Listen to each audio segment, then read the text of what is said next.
ተክለ ሃይማኖት አትኬና ጉዳ ቀብዳ qabsurri kee jabaa kanaati qabsurte dacheen Itoophiyaa siin eebbifamte.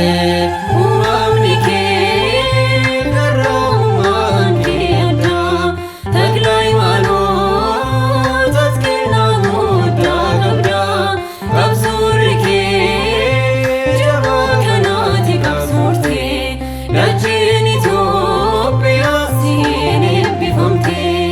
Uumamni kee garraamummaan kee addaa Takla Hayimaanoot ati kennaa guddaa qabdaa qabsurri kee jabaa kanaati qabsurte dacheen Itoophiyaa siin eebbifamte.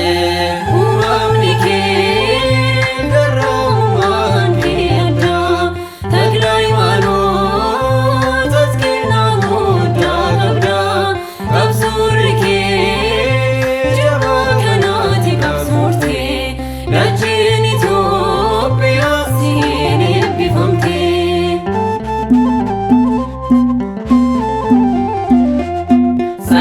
Saggaazaabii fi Iግዚአብሔርraa kan dhaalatte ati qulqulluu Itoophiyaa nu wajjin jira har'as kadhannaan kee jinnaama nu dachaa yoo waamnu maqaa kee.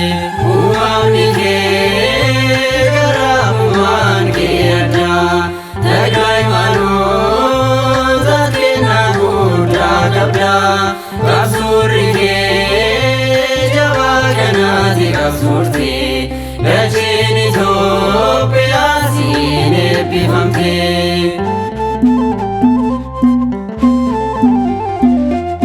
Kiruubeel Suuraafeel ifaan kan qabanii fuula isaanii dhoksuun teessoo isaa baatanii atis taatee jirta abbaa gochoo jahaa qabsurri kee dhugaan dhugaaf dhugaa ba'a.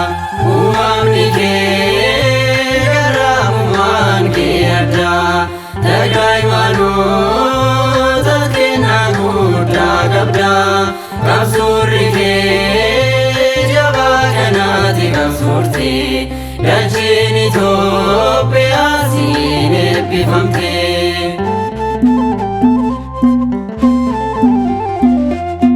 Afaan kee gaalataan kan inni saaqame guyyaa sadaffatti maqaa Waaqaa waame waggaa 7 guutuu miil tokkoon dhaabatte biyya keenya Itoophiyaaf araara kadhatte.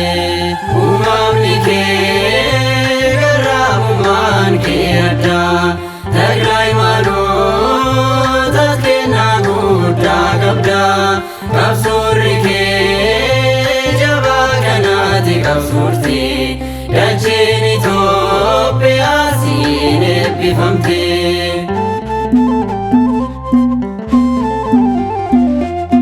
Biyya lafaa dhiistee uumaa kee miidhamte barsiisa wangeelaa amantaa kee cimte nutis ijoolleen kee karaa keerra deemnaa maqaa kee waammannee Waaqayyoon kadhannaa.